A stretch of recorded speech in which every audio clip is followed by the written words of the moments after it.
What's going on, guys? Welcome back to another video. If this is your first time stopping by my channel, welcome. And if you're returning, welcome back. 2 years of ownership. I've been waiting to make this video for a long time. Actually, not really. I got the car early March. It's about to be the end of March, so a little bit late, but still within that time frame of 2 years. 2-year ownership of my 2024 Subaru BRZ. Let's go. All right, before I get into the actual discussion, we got to talk gear. I ditched the GoPro. I'm now on the Action 6. If you guys are into action cameras or in the scene, you know that GoPro just doesn't cut it anymore. So we had to do a little bit of a budget increase. I'm sure you can notice it looks way better. Like the 10-bit color is actually insane on this thing. I got my mic. Hopefully the quality's good. I have it on auto gain, so shouldn't be too loud, shouldn't be too quiet. Road noise, hopefully road noise isn't too loud. And I have this little GoPro mount that I've bought a long time ago and I never used it. So I figured, you know what, for this video, I'm gonna do something different. I'm gonna do like one of those talking head videos where they just put it on the window and record. So yeah, so far I'm liking it, it's pretty cool. Normally I do POVs, but it's actually kind of nice. I don't have a camera in front of my face. Also, my left eye, I think I have an eye infection or just like springtime allergies, but my eye is kind of red. So if I'm looking at the camera and I'm like squinting like that, that's why. So this car is probably the most fun car on the market today. And this is my only sports car, so I know that me saying that doesn't hold a lot of weight. But this car is so fun, man. Now, if you're watching this video, you're probably in the market for this car, or you're in the market for a car similar to this, such as maybe like the new Miata, what else? Type R, you know, just like one of those fun dailyable sports cars. But I'm gonna tell you right now, out of all of those options, this is the best one. Rear wheel drive, lightweight, manual, usable trunk space. You can fit 4 tires back here, by the way. If you fold the back seats down, you can fit 4 tires in there, 18s. So this car checks all the boxes. I mean, if you go with Miata, you're sacrificing space. Like, yeah, it's more of a driver's car.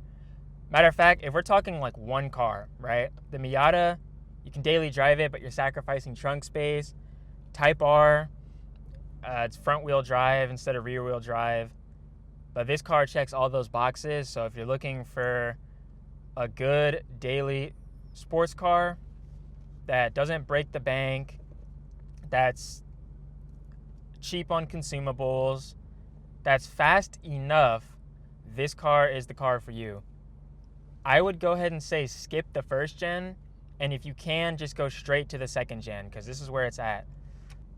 If you're on social media, you know, TikTok, Instagram, even Twitter, people are going to hate on this platform.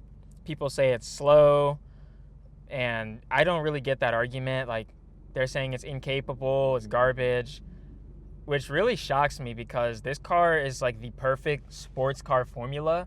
Like I said earlier, it's lightweight. My bad, I thought I saw 240. It's lightweight, rear-wheel drive, manual, and there's basically no technology in here. I mean, there's a head unit, and that's pretty much it. I can't believe I got to say this in today's day and age, but I get analog buttons for climate controls, and I can turn traction control off with the click of a button. I don't have to dig deep in any sub-menus like all these BMWs and all these other cars. It's the perfect raw driver's car, which is what people have been asking for years, and then they finally get it, and then they just shit on it. But then they turn around and they glaze cars like 240s and other similar cars in that platform. It's like, bro, those cars are even slower than this car from factory. So I don't really, social media is dumb, all right? Form your own opinion. But this car is perfect for the enthusiast. For the driving enthusiast, if you just like a good handling car that has good feedback, driver engagement, this car is right up your alley. And honestly, this car makes 228 horsepower.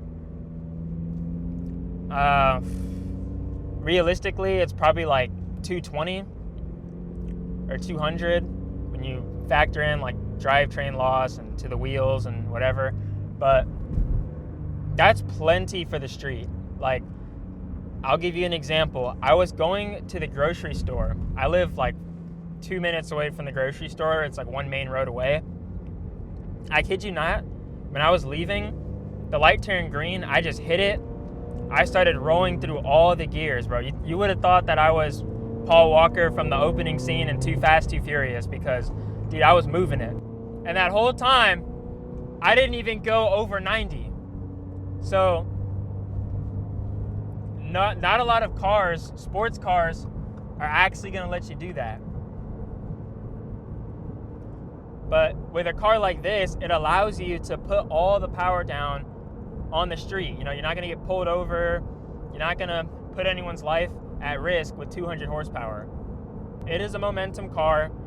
You got to drive it hard. Like, if you want the most out of this car, you have to drive it hard. And in my ownership, that's something I kind of struggled with, was actually using the car like a sports car. I call it daily driver syndrome. It's where you have a nice car, a nice sports car, but you just drive it like it's a Toyota Camry. You know, you're just cruising in 6th gear on the highway. But where the fun is at in this car is finding back roads and just genuinely pushing it. Like, the harder you push this car, it starts to make sense. Like, it being a cheap sports car, and when I say cheap, I'm not trying to like say 30 grand is cheap, but you know, from factory, like, the R&D didn't go into comfort and luxury, you know, it went into the actual driving feel. So the car can feel a bit clunky. You're gonna hear the transmission. You're gonna feel the heat coming from the transmission. It's loud. There's no noise reduction or insulation. But when you actually start driving the car and pushing it hard, it actually makes sense. It becomes just a smooth, buttery performance machine.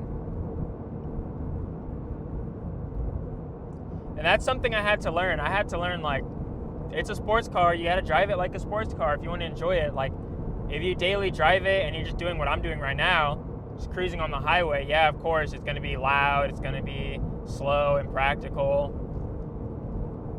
But that's the joy of this car, is that you can push it at 100% in any scenario.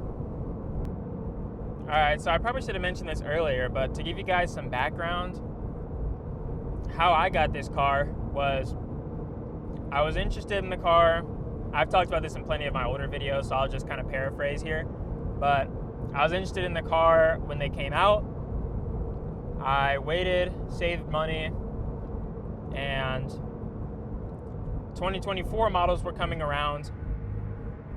And that's when I went to the Subaru dealership, put in my allocation, or it's not even allocation, like, you literally get to custom spec it if you go with the BRZ over the GR86. So I put my deposit down, I waited for the car got here in like 3 months. And I ended up paying $34 out the door. And here's the thing, like, when it comes to the used 8.6 BRZ versus new argument, I would say if you can afford it, I would go new, because yeah, the used market on these cars, it's the price is kind of going down for used models. However, the demographic in terms of age for this car is a lot younger. So you got a lot of kids buying this car. It's their first manual. It's their first car even. And they're thrashing it. They're not warming it up. They're not doing oil changes. They're making posts on r/86 talking about, why did my engine blow up? Or what's that noise? So if you want to avoid all that, it's best to just go new if you can afford it. If you do go used, I would only buy used if you can have if you can have or see all the service records, just so you can get that peace of mind.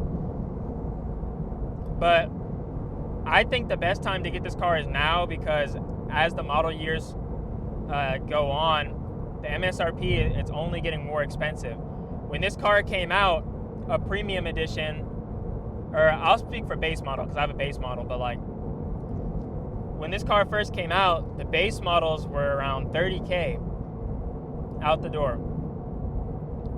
Now, a base model is around 32, or the 2024s, the base model is around 32. And I think now I'm seeing these like 25, 26s. I'm seeing these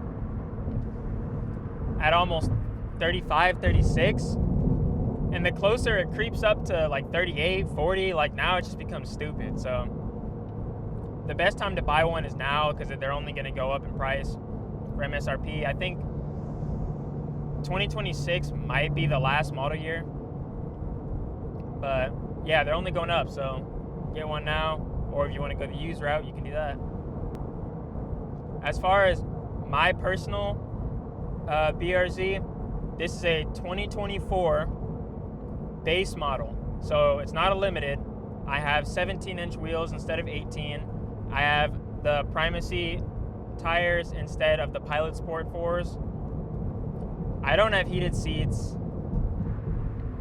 but I mean, if you're gonna modify this car, which I do plan to do in the future, I don't really see a point in buying a premium model unless you really need those heated seats. Like if you live up north and it's cold, but I live in Florida, when am I going to use heated seats? And then things I've done to my car, I have, as you can hear, I have an AWE catback exhaust. I have the touring version, so it's the one with the mufflers. It's not the straight pipe. Still plenty loud, but when I'm on the highway cruising like I am now, very quiet, very minimal drone. I have 15% ceramic tints on the side. I got 15 in the back, 50 in the front, and then I have a dash cam. So it's stock. I don't really plan on doing much to it. I mean, after I do wheels and tires and I do a couple cosmetic things, that's pretty much it. I don't really see myself doing any engine mods. I really want this car to be kind of like a learning tool for things like track days and autocross.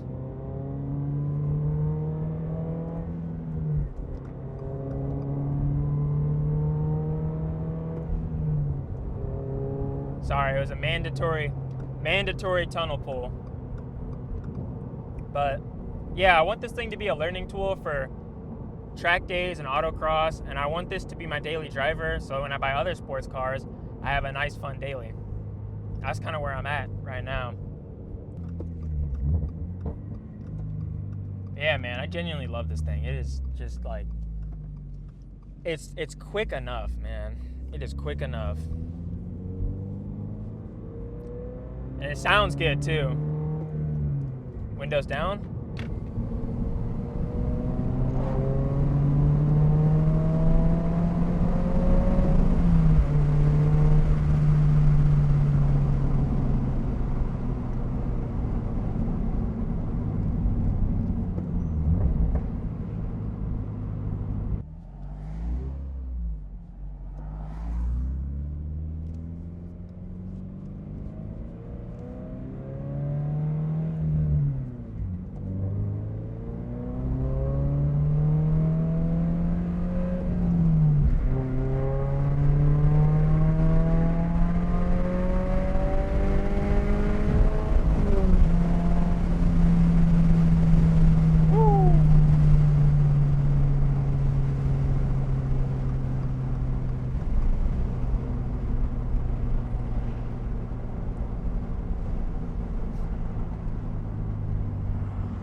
Sounds good, man. Sounds really good.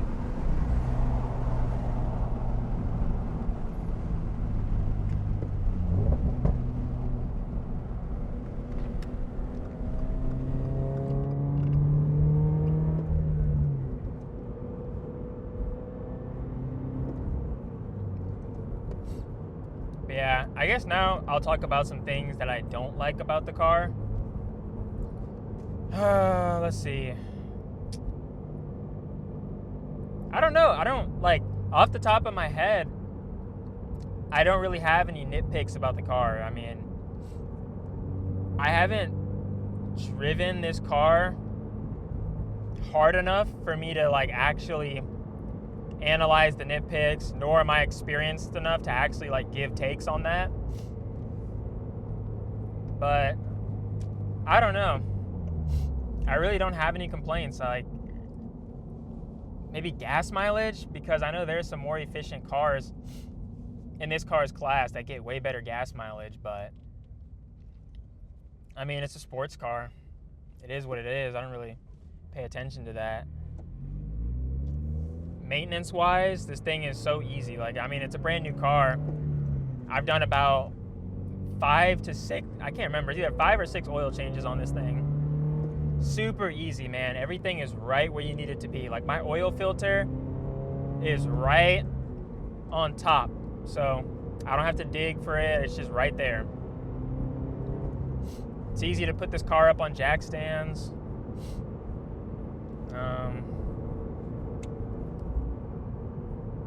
It's just it's a very simple car. It's a back to basic sports car, man. I mean, I think if you're the type of person who appreciates older sports cars, like 80s and 90s era sports cars, this thing is right up your alley, because of all new cars, I think this one is more of an old soul. This is honestly what cars need to go back to, in my opinion. We need to get back to just the analog driving experience. I mean, we live in a day and age where the technology just drives the car for you and you're just along for the ride.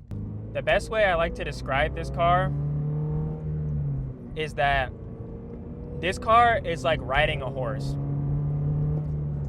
Other modern sports cars are like riding in a chariot that the horse is pulling. You see what I mean?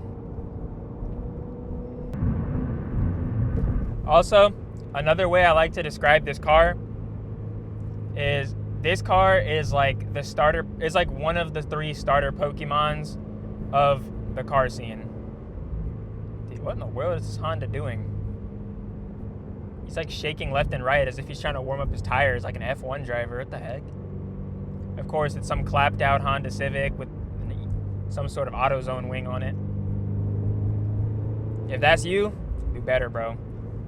But yeah, this car is like the starter Pokemon of cars.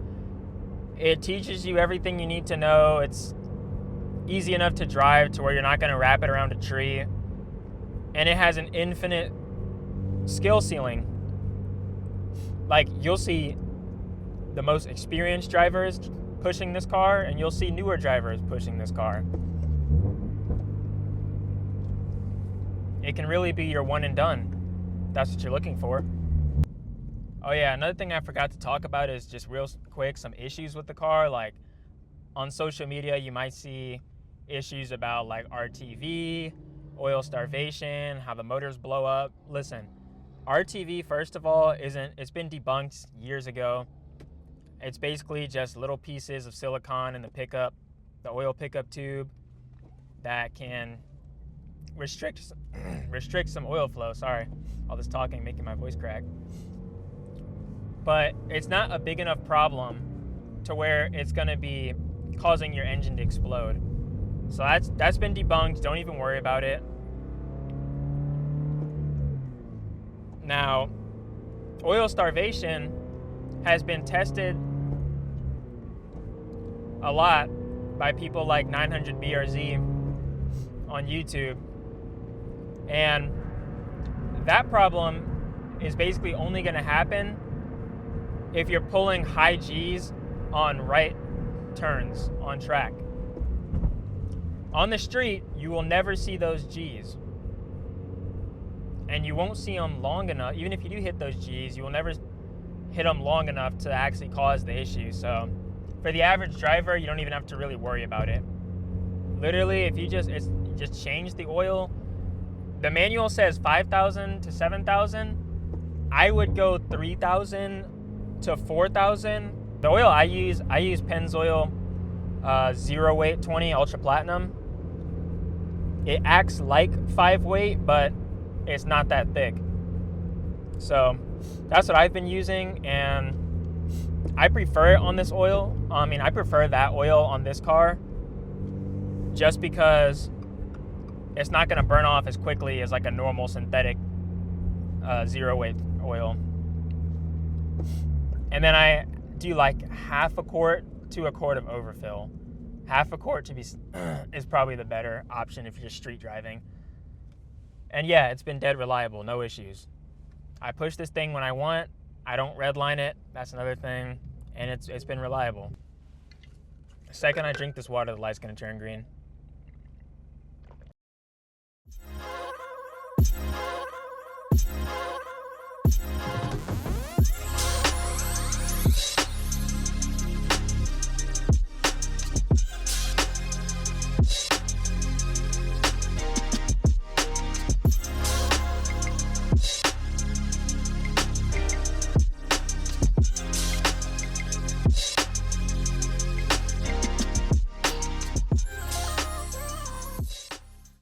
But all right, y'all, that is gonna do it for today's video.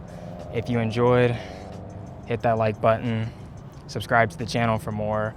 Trying to hit 1,000 subscribers by the end of the year. Can we make it happen? I understand that it's not gonna happen without me putting in the work, but if you like the video, I need that support. But yeah, also, let me know what you think of the new camera. I did this whole video on it, so it should turn out well. I have most of the settings dialed in, but still gonna tweak it some more. And yeah, that's all I got for y'all for this one. I love you, God loves you, and peace out.